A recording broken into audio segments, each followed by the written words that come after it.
हिमाचल की राजधानी शिमला में एशिया के इकलौते ओपन एयर स्केटिंग रिंक में जल्द ही स्केटिंग शुरू होने वाली है। ऐसे में लंबे समय से यहां स्केटिंग करने का इंतजार कर रहे सैलानियों सहित स्थानीय लोगों के लिए राहत की खबर है।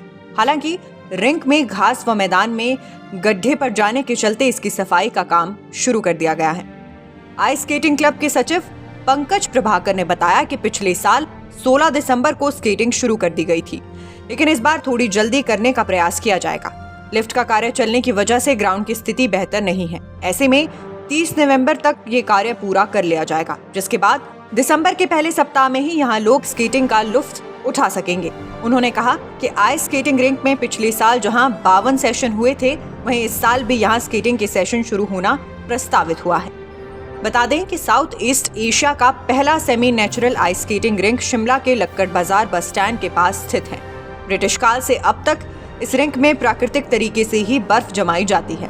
नवंबर माह में जब तापमान में गिरावट आती है तो रिंक में पानी छिड़का जाता है, जिसे प्राकृतिक तरीके से जमने दिया जाता है, और जब बर्फ की परत मैदान पर जमकर तैयार हो जाती है तो उस पर स्केटिंग की जाती है।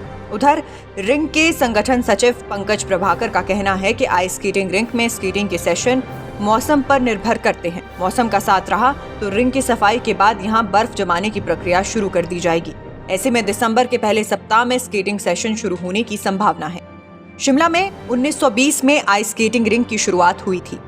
जहां आज स्केटिंग रिंक है, वहां कभी टेनिस कोर्ट हुआ करता था। ब्लेसिंगटन नामक एक अंग्रेज को स्केटिंग शुरू करने का श्रेय जाता है। इसकी कहानी भी बड़ी दिलचस्प है। ब्लेसिंगटन ने देखा कि सर्दियों में टेनिस कोर्ट के नलके और इसके आसपास का पानी जमा है।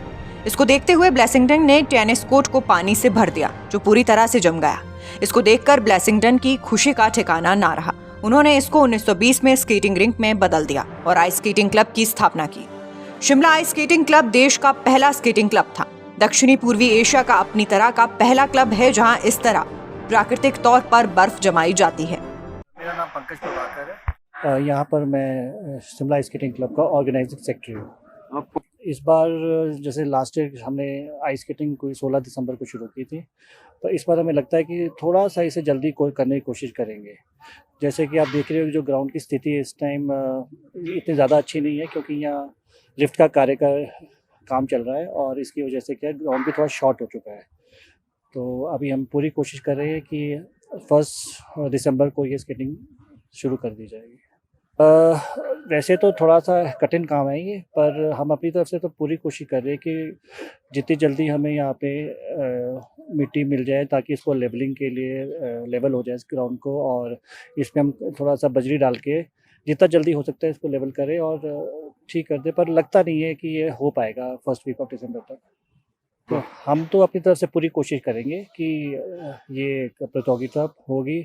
अगर मौसम ने हमें साथ दिया और थोड़ा सा ग्राउंड की जो स्थिति है वो भी थोड़ी सुधरी हुई, तो इस बार तो 100% हम कोशिश करेंगे करवाना है इसको। वैसे तो आगाज़ फर्स्ट वीक ऑफ दिसंबर में शुरू हो ही जाता था। लास्ट ईयर थोड़ा मौसम ख़राब होने की वजह से ये 16 दिसंबर को शुरू हुआ था और ख़त्म 22 फरवरी को हुआ था। इसमें जो कुल सेशन हुए थे वो 52 सेशन हुए थे, और जहाँ तक जिमखाना और कार्निवल वो हम करवा नहीं सके, बिकॉज़ वहाँ का जो उस टाइम जो वेदर था वो बहुत ही अनुकूल नहीं था स्केटिंग के लिए। सबसे ज़्यादा सेशन 1996 में लगे थे और टोटल 110 सेशन लगे थे। शिमला से नीरज डोगरा की रिपोर्ट।